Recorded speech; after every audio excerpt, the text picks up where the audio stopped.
Edusat telecast में आप सभी का स्वागत है।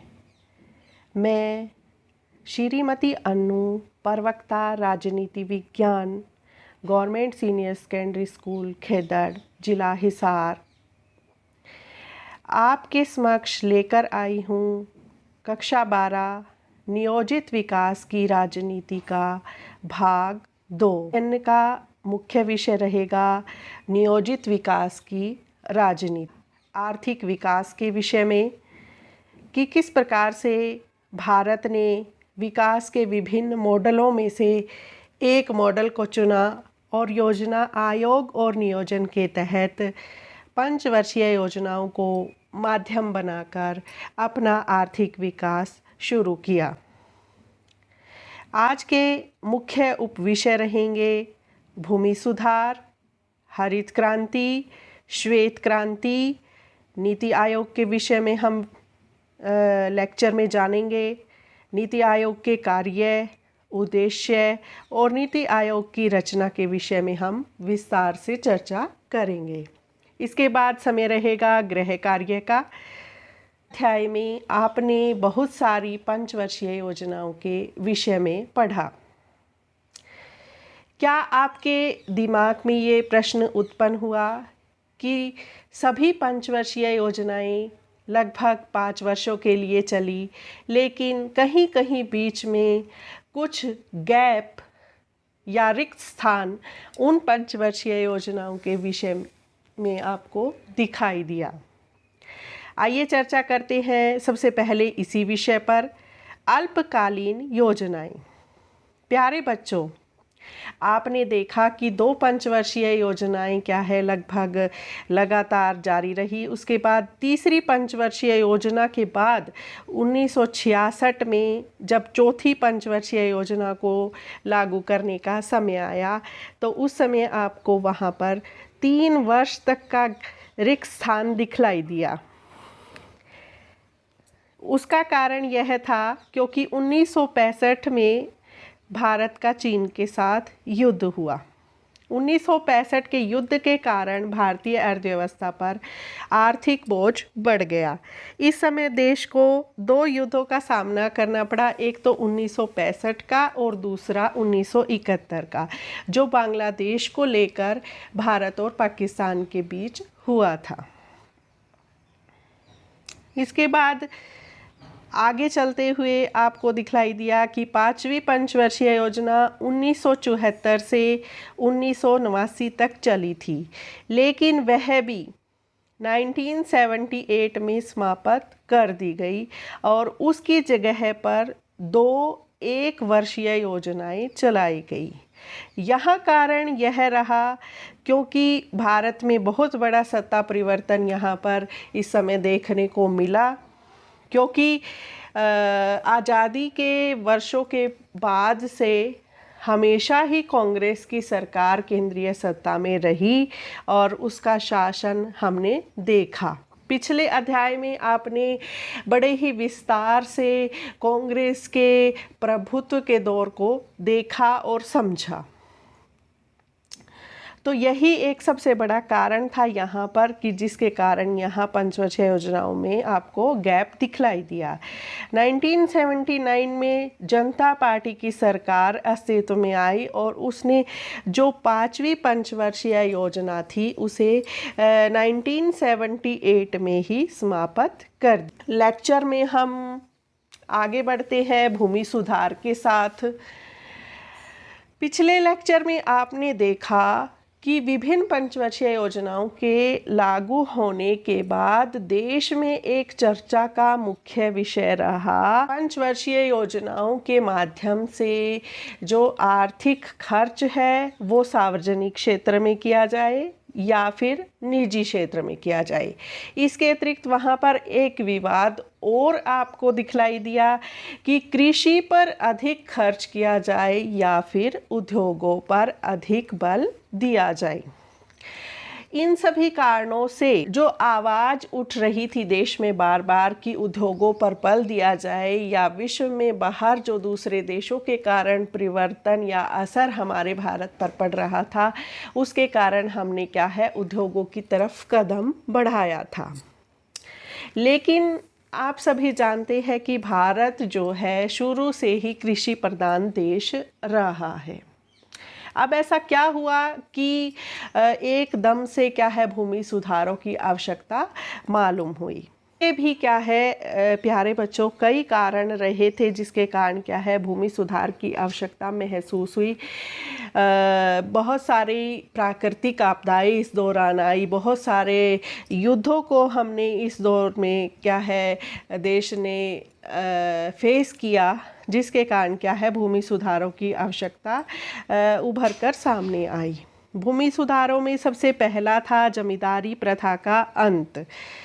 जमींदारी प्रथा अंग्रेजों के समय से चली आ रही थी और इसके समाप्त होने से क्या हुआ कि भूमि ऐसे लोगों के हाथ से निकल गई जो वास्तव में कृषि में दिलचस्पी ही नहीं रखते थे।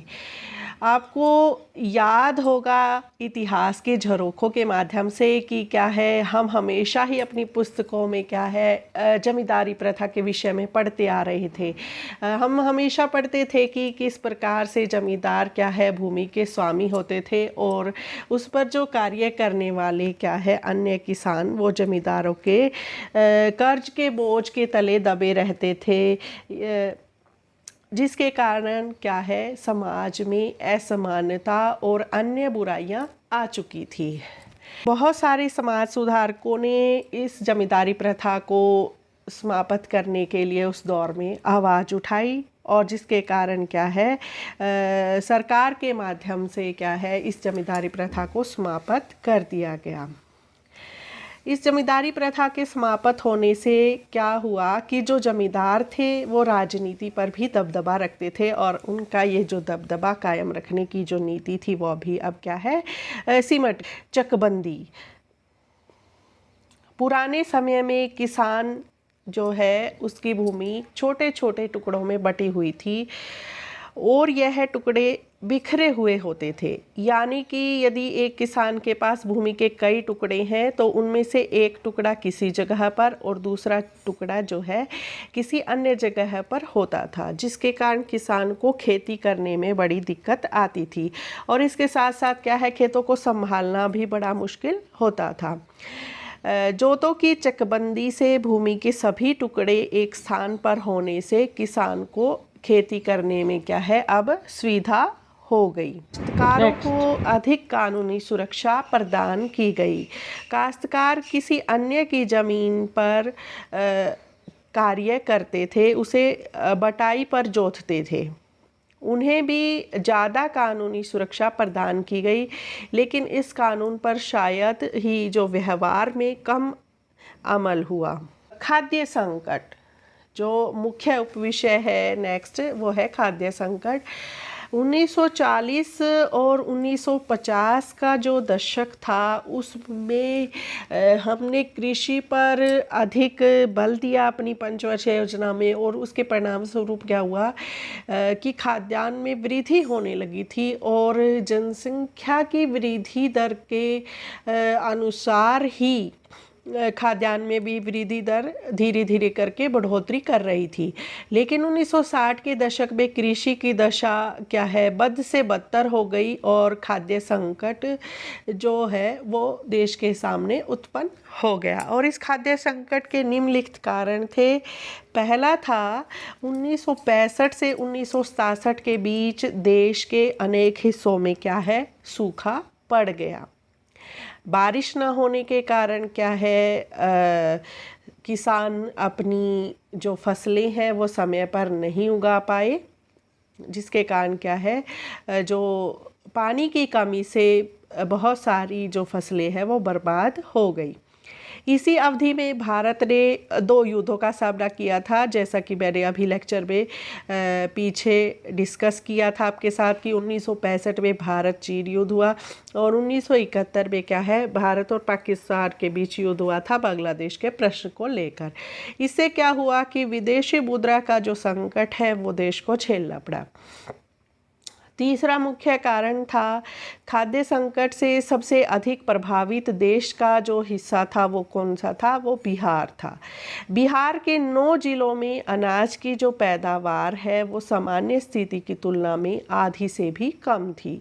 इनमें से 5 जिले अपनी जो नॉर्मल पैदावार थी वो उसकी तुलना में महज 1/3 ही अनाज उगा पाए। आगे बढ़ते हैं खाद्य संकट के प्रभावों के साथ कि खाद्य संकट के क्या क्या प्रभाव हमारे देश को या विभिन्न इलाकों को झेलने पड़े। पहला था कुपोषण। खाद्यान्न के अभाव में कुपोषण बड़े पैमाने पर फैला और इसने गंभीर रूप धारण कर लिया। एक अनुमान के मुताबिक बिहार के अनेक हिस्सों में उस समय प्रति व्यक्ति प्रतिदिन जो 2200 कैलोरी एक व्यक्ति को मिलनी चाहिए वो घटकर कितनी हो गई, 1200 कैलोरी पर आ गई।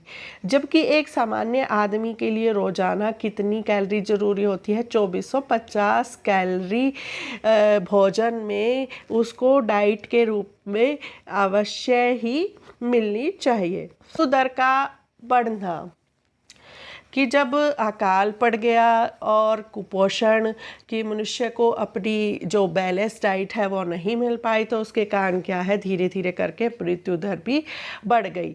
1967 में बिहार में मृत्यु दर पिछले साल की तुलना में 34% बढ़ गई। इन वर्षों के दौरान बिहार में जो उत्तर भारत है उसके अन्य राज्यों की तुलना में खाद्यान्न की कीमतें हैं काफ़ी बढ़ गई कि अगर वो चाहे कि दूसरों से खरीदना अनाज को, खाद्यान्न को, तो वो भी नहीं कर पाए क्योंकि कीमतें ही खाद्यान्न की बहुत ज़्यादा बढ़ गई। इस समय सरकार ने इलाका बंदी मीन्स जोनिंग की नीति अपना रखी थी और जिसके कारण क्या है विभिन्न राज्यों के बीच खाद्यान्न का व्यापार नहीं हो पा रहा। तीसरा प्रभाव था वो यह था कि कीमतों में बढ़ोतरी हो गई। इन दिनों बिहार में उत्तर भारत के जो कुछ राज्य थे उनकी अपेक्षा में खाद्यान्न की कीमतों में क्या है काफ़ी बढ़ोतरी हो गई और पंजाब की तुलना में गेहूं और चावल जो है बिहार में वो डबल और ट्रिपल रेट पर क्या है मिल रहा था, दुगने तिगने दामों में बिक रहा था। चौथा है आयात में वृद्धि। सरकार को खाद्यान्न संकट के कारण क्या है गेहूं को आयात करना पड़ा और विदेशी मदद भी है इसके बदले स्वीकार करनी पड़ी। संयुक्त राज्य संघ जैसे जो देश थे वो भारत पर अपनी आर्थिक नीतियों को बदलने की शर्त इसके बदले में रख रहे थे। तो उस समय भारत की स्थिति कुछ इसी प्रकार की थी कि एक और तो खाद्यान्न का संकट था, दूसरी ओर अकाल था और तीसरा क्या है जो विभिन्न देश है जो आर्थिक सहायता या खाद्यान्न सहायता के लिए तैयार थे उन्होंने क्या है अपनी जो है बेतुकी शर्तें भारत के सामने रख दी। तो उसका एक मॉरल जो प्रेशर है वो गवर्नमेंट के ऊपर अलग से दिखाई दिया। पांचवी जो निर्भरता की ओर बढ़ना, ये एक तरह से जितने भी खाद्यान्न संकट के जो बुरे परिणाम थे उनसे हटकर जो है एक पॉइंट है जो जिसका प्रभाव क्या है एक पॉजिटिव वे में हमारे ऊपर पड़ा, हमारे देश के ऊपर पड़ा। निर्भरता की ओर बढ़ना, क्योंकि भारत को विदेशी सहायता के बदले कठिन शर्तों को झेलना पड़ा तो इस कारण से क्या है अब जो योजनाकार थे उनके सामने क्या है पहली जो प्राथमिकता थी वो क्या थी कि किसी भी तरह से खाद्यान्न के मामले में हम आत्मनिर्भरता हासिल कर ले और इसके लिए क्या है जितनी भी योजनाएं बनाई जा रही थी उनमें क्या है इस बात को विशेष रूप से ध्यान रखा गया और जिसका परिणाम हमें आगे चलकर हरित क्रांति के रूप में देखने को प्यारे बच्चों, अब एक बहुत ही जो दिलचस्प टॉपिक है पाठ का, वो आपके सामने है। हरित क्रांति 1960। आपने देखा कि किस प्रकार से खाद्यान्न संकट के कारण है जो हमें भारत को क्या है, कितनी दिक्कतों का सामना करना पड़ा, और उसके बाद क्या है, इतने सारे बुरे परिणामों के बीच एक सकारात्मक परिणाम यह निकला कि हमारा ध्यान, या हमारे योजनाकारों का या हमारे राजनीतिज्ञों का ध्यान क्या है, इस ओर गया कि हमें क्या है, खाद्यान्न जो आत्मनिर्भरता है उसको प्राप्त करना चाहिए, उस पर बल देना चाहिए। तो जिसके कारण क्या है, हमारे जो विभिन्न योजनाकार थे, या हमारे बहुत सारे जो साइंटिस्ट थे, या बहुत सारे भूमि सुधार जो हुए, उनका हम एक परिणाम कह सकते हैं कि वो क्या है, हमें हरित क्रांति के रूप में देखने को मिला। आइए विस्तार से जानते हैं हरित क्रांति के विषय में। खाद्यान्न संकट की इस हालात में देश पर क्या है, भारी दबाव पड़ने की आशंका बढ़ गई। भारत विदेशी खाद्य सहायता पर निर्भर हो चुका था, और ख़ास तौर से संयुक्त राज्य अमेरिका के जो है आर्थिक सहायता पर। संयुक्त राज्य अमेरिका ने इसकी एवज में भारत पर अपनी आर्थिक नीतियों को बदलने के लिए जोर डाला। सरकार ने खाद्य सुरक्षा को सुनिश्चित करने के लिए कृषि की एक नई रणनीति अपनाई। इलाकों पर ध्यान। पहले भारत सरकार क्या करती थी कि सभी इलाकों पर ध्यान देती थी, सभी इलाकों पर खर्च करती थी, जिसके कारण से क्या है, जो परिणाम है वो कुछ अच्छे नहीं आए। अब सरकार ने पहले की बजाय उन क्षेत्रों पर ध्यान देना शुरू किया जहां सिंचाई की सुविधाएं क्या है, उपलब्ध थी, ताकि कम समय में अधिक उत्पादन जो है वो किया जा सके। अतः सरकार ने प्रत्येक क्षेत्र पर ध्यान देने की अपनी नीति को बदलकर उन क्षेत्रों पर ध्यान देने की नीति को अपना लिया, और इन क्षेत्रों में विशेषतः पंजाब, हरियाणा और पश्चिम बंगाल जैसे जो कृषि की दृष्टि से समृद्ध इलाके थे वो शामिल थे, क्योंकि ये इलाके पहले से ही अच्छे थे, और ऊपर से क्या है, इन पर और विशेष ध्यान दिया गया। तो क्या है, एक बड़ा ही जो है अचंभित कर देने वाला या पॉजिटिव रिजल्ट उसका क्या है, हमें प्राप्त हुआ। इससे क्या हुआ कि जो देश में खाद्यान्न की जो कमी चल रही थी वो उसकी भरपाई हो पाई। अगला पॉइंट है सुविधाएं उपलब्ध कराना। अब सरकार ने क्या किया कि उच्च गुणवत्ता के जो बीज है या उर्वरक है, कीटनाशक है, और बेहतर सिंचाई सुविधा बड़े अनुमानित मूल्य पर मुहैया करानी शुरू की। ये सभी चीज़ें जो है, बीज, उर्वरक, कीटनाशक है और सिंचाई की सुविधा, ये सभी क्या है, कृषि से संबंधित जो है हमारे एक तरह से साधन है कि इन साधनों के माध्यम से ही हम क्या है, हरित क्रांति को प्राप्त कर पाए। अगला है निर्धारित मूल्य की गारंटी। अब सरकार ने न केवल भूमि में सुधार किया, और न केवल क्या है भूमि के साधनों में सुधार किया, इसके साथ साथ क्या है, किसानों को एक जो है गारंटी भी प्रदान की कि वो क्या है, उनकी जो उपज है उसके बदले में उन्हें एक निर्धारित मूल्य प्रदान करेगी। तो इससे जो किसान है वो बिना भय के और बिना किसी शंका के क्या है, अपना अच्छे से कृषि कर पाए।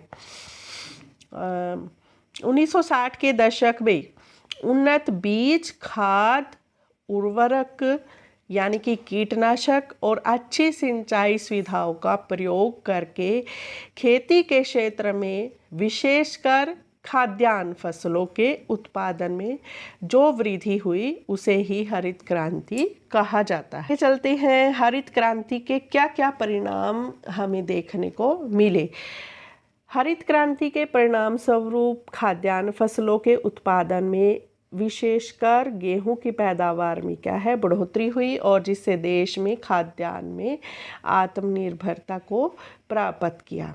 दूसरा पॉइंट है हरित क्रांति से ध्रुवीकरण को बढ़ावा मिला। ध्रुवीकरण का अर्थ है कि कुछ इलाके जिनके कारण क्या है देश में हरित क्रांति संभव हो पाई थी, वे इलाके थे पंजाब, हरियाणा और पश्चिमी उत्तर प्रदेश। इन इलाकों का जीवन स्तर जो है वो देश के जो अन्य हिस्से हैं उनकी अपेक्षा काफ़ी ज़्यादा सुधार में आ गया। अगला पॉइंट है वामपंथियों के लिए गरीब किसानों को लामबंद करने का सुनहरा अवसर। लामबंद करना होता है बच्चों कि एकजुट करना, उनको एक जो है एक छत के नीचे लेके आना किसी चीज़ के लिए। हरित क्रांति के कारण कुछ किसान बहुत ज़्यादा समृद्ध हो गए और कुछ निर्धन हो गए, जिसके कारण जो है किसानों और भूस्वामियों के बीच का जो एक अंतर है वो सभी को दिखाई देने लगा, वो मुखर हो गया। और उसके कारण क्या है वामपंथियों को ये एक मौका मिल गया कि क्या है हम गरीब किसानों को क्या है जागरूक करके उनको क्या है इकट्ठा कर सकते हैं। मध्यम वर्ग के किसानों का उदय। भूमि की स्थिति सुधरने से और पैदावार में वृद्धि होने से मध्यम श्रेणी के जो किसान थे उनको सबसे ज़्यादा फ़ायदा हुआ, इसीलिए उनका सामाजिक दर्जा बढ़ गया और वे मंझोले किसान यानी कि जो मिडिल क्लास जो है फार्मर उनके रूप में क्या है विख्यात हो गई। 60 के दशक में क्या है कुछ अन्य आर्थिक बदलाव भी हुए थे और 1960 के अंत में जो है भारत के आर्थिक विकास की कहानी ने एक नया ही मोड़ ले लिया। प्यारे बच्चों, क्या आप जानते हैं कि इस मोड़ को लाने में क्या क्या जो कारण है वो उत्तरदायी रहे थे? तो आइए एक नज़र डालते हैं उन पर भी। पहला था नेहरू की मृत्यु और कांग्रेस में फूट। आपने पिछले अध्याय में जाना कि क्या है नेहरू जी जो बड़े ही प्रभावशाली व्यक्तित्व के प्रधानमंत्री थे, बड़े ही क्रिस्मेटिक जो उनकी पर्सनैलिटी थी, लोग उनके पीछे खींचे चले आते थे। उनका निधन हो गया 1960 के दशक में और कांग्रेस में क्या है धीरे धीरे जो है बगावत के तेवर हमें दिखाई दिए कि किस प्रकार से लाल बहादुर शास्त्री प्रधानमंत्री बने और फिर उसके बाद इंदिरा गांधी आई, श्वेत क्रांति और ऑपरेशन फ्लड। ये बड़ा ही फेमस जो चित्र है वो आपको यहाँ पर दिखलाई दे रहा है। ये अमूल का अटली बटली डिलीशियस जो है अमूल बटर वो आपको यहाँ पर दिखाया गया है। हर छोटे से बड़े व्यक्ति इससे परिचित है और ये दूध के जो उत्पादन है उसमें अत्यधिक वृद्धि होना ही जो है यहाँ पर दुग्ध क्रांति या श्वेत क्रांति कहलाया। दूध के उत्पादन में बहुत ज़्यादा वृद्धि होना श्वेत क्रांति कहलाया। क्या आपने अमूल के उत्पादों के पीछे जो सहकारी डेयरी फार्मिंग है उसकी एक कहानी है छुपी हुई है, वो उसको पढ़ा है? क्या आप जानते हैं कि इंडिया के मिल्कमैन का क्या नाम है? बच्चों, क्या आपने कभी गुजरात के आनंद सहकारी दूध उत्पादन आंदोलन के विषय में सुना है? चलिए आइए आपको बताते हैं इन सभी दिलचस्प विषयों के विषय में। जो मशहूर वर्गीस कुरियन है उनको क्या है इंडिया के मिल्कमैन नाम से जाना जाता है। उन्होंने गुजरात के जो सहकारी दुग्ध और विपणन परिसंघ था यानी कि दूध और उसकी जो डायरियाँ थी और दूध को जो बेचने का जो काम होता था उसके विकास में महत्वपूर्ण भूमिका निभाई, इसीलिए उन्हें मिल्कमैन के नाम से हम सभी जानते हैं। 1970 में ऑपरेशन फ्लड के नाम से क्या है ग्रामीण विकास कार्यक्रम शुरू हुआ। किस नाम से? Operation flood. दुग्ध उत्पादकों को उत्पादन और विपणन के राष्ट्रव्यापी तंत्र से जोड़ा गया, जिसमें दुग्ध डायरी को एक विकास के माध्यम के रूप में विकसित किया गया, यानी कि एक इकोनॉमी वहाँ पर विकसित हुई दूध से, दूध को बेचने से, ताकि क्या है ग्रामीण लोगों को रोज़गार के अवसर प्राप्त हो सके और उनकी आमदनी जो है वो बढ़ सके। और इससे क्या है गरीबी दूर हो सकेगी। और इससे क्या है एक अन्य जो पॉजिटिव रिजल्ट क्या देखने को मिला कि महिला सशक्तिकरण को भी बल मिला, क्योंकि बहुत सारी जो महिलाएं हैं वो इस कार्य से जुड़ी हुई थी, वो आर्थिक रूप से समृद्ध हुई। पिछले लेक्चर में आपको बताया था कि योजना आयोग क्या है, उसके कार्य क्या है, और अंत में आपको एक बात ये भी बतलाई थी कि किस प्रकार से जो 1914 और 15 है वहाँ पर आते आते योजना आयोग का स्थान किसने ले लिया था? नीति आयोग ने। और नीति आयोग जो है वो 1 जनवरी 2015 में बना और योजना आयोग जो है समाप्त हो गया। आइए जानते हैं इसके विषय में कि योजना आयोग जो है उसकी कुछ कमियां रही थी, जिसकी वजह से नीति आयोग की स्थापना हो गई। और दूसरा जो है योजना आयोग की संवैधानिक स्थिति न होना। संवैधानिक स्थिति का मतलब है कि योजना आयोग जो थी वो संविधान से बाहर की संस्था थी। संविधान जो देश का सबसे बड़ा कानून है उसमें योजना आयोग के विषय में अगर कोई झगड़ा हो जाता है विभिन्न सरकारों का, तो उस झगड़े को कैसे हल करना है, क्या उसका जो योजना आयोग की पावर है और क्या राज्यों की पावर है, क्या सेंटर की पावर है, इन सब स्थितियों को इस विषय में संविधान में क्या है क्लियर नहीं किया गया, क्योंकि वो संविधान से बाहर की एक संस्था थी। तीसरा है राज्यों को महत्व न देना।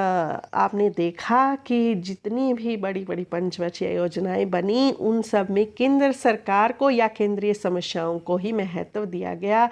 और चौथा था राज्यों में धन आवंटन में पक्षपात करना, कि योजनाएं जो विभिन्न राज्यों पर लागू होती हैं या उन विभिन्न राज्यों से संबंधित योजनाएं बनाई जाती हैं तो उसमें उनको इम्प्लीमेंट करने के लिए जो धनराशि होती है उसका बंटवारा करते हुए क्या है केंद्र सरकार कहीं ना कहीं पक्षपात कर रही थी, जिसके कारण क्या है लोग योजना आयोग का विरोध कर रहे थे।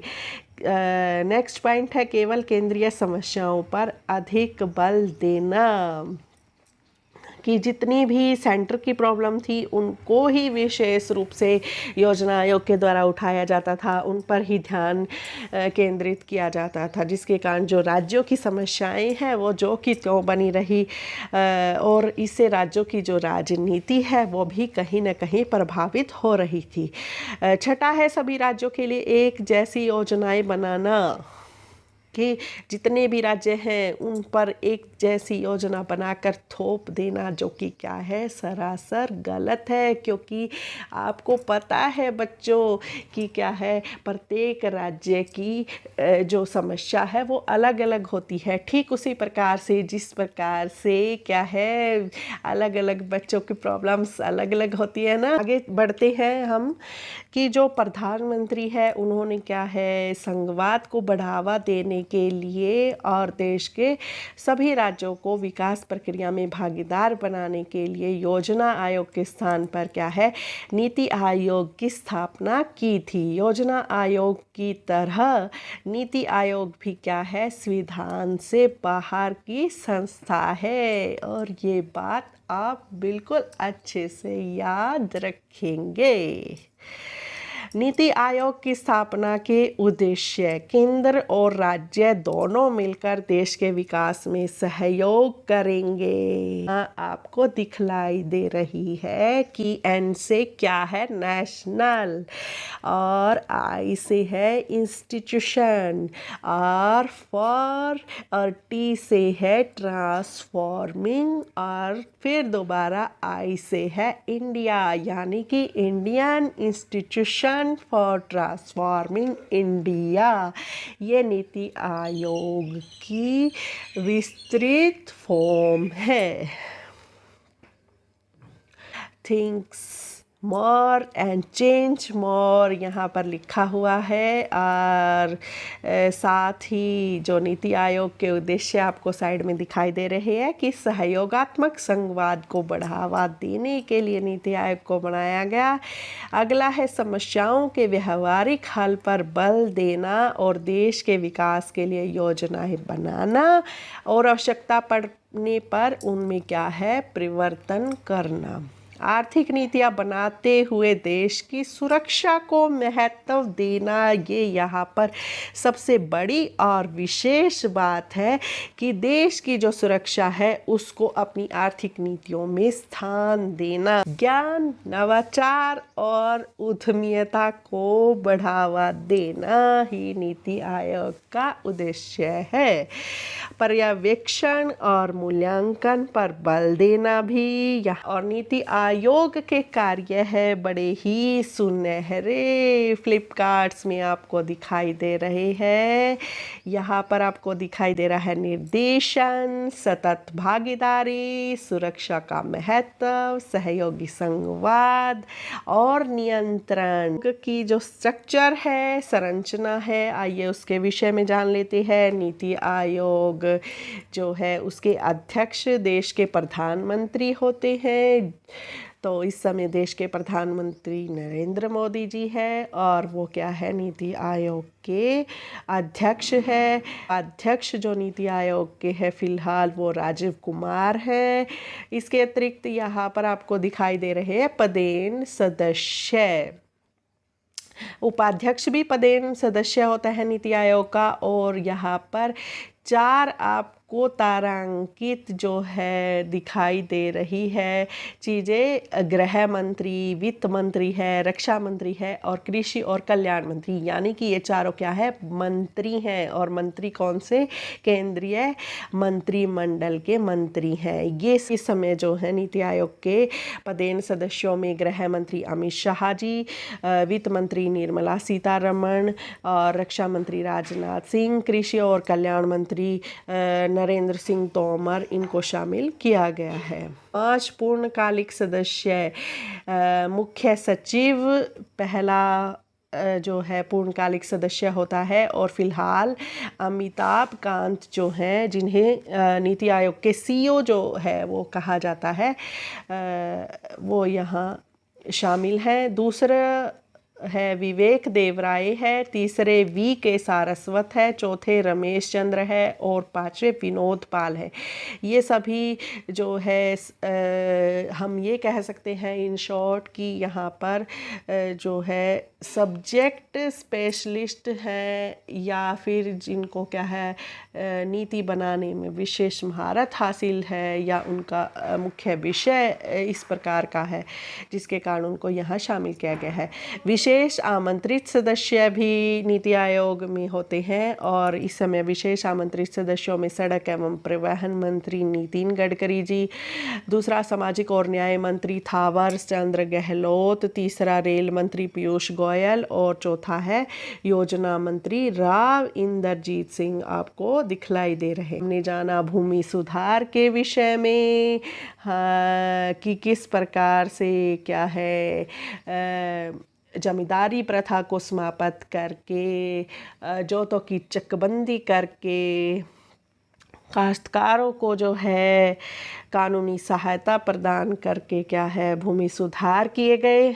उसके बाद हमने जाना हरित क्रांति के विषय में कि किस प्रकार से उन्नत बीज, खाद और उर्वरक और सिंचाई सुविधाओं को बढ़ाकर विशेषकर से खाद्यान्न फसलों के उत्पादन में जो वृद्धि की गई उसे हरित क्रांति के नाम से जाना गया। उसके बाद हमने क्या है इस प्रकार से मिल्क के जो प्रोडक्शन में वृद्धि हुई और उसे क्या है श्वेत क्रांति या ऑपरेशन फ्लड के नाम से वहाँ पर जाना गया। उसके बाद हमने जाना नीति आयोग के विषय में कि किस प्रकार से योजना आयोग को समाप्त करके 1 जनवरी 2015 को क्या है नीति आयोग का गठन किया। और उम्मीद करती हूँ कि आप अपना गृह कार्य बिल्कुल अच्छे से अपनी कॉपी में कर रहे होंगे और अपने संबंधित अध्यापक से वहाँ पर सलाह मशवरा करके उसको चेक करवा के क्या है दिशा निर्देशन प्राप्त कर रहे होंगे। आज का पहला प्रश्न है, हरित क्रांति क्या थी, इसके क्या प्रभाव निकले। दूसरा प्रश्न है, नीति आयोग क्या है, इसके कार्य, उद्देश्य और रचना लिखें। तीसरा प्रश्न है, 1960 के दशक के आर्थिक बदलावों पर एक नोट लिखे। मिलते हैं अगली वीडियो में, तब तक के लिए बाय।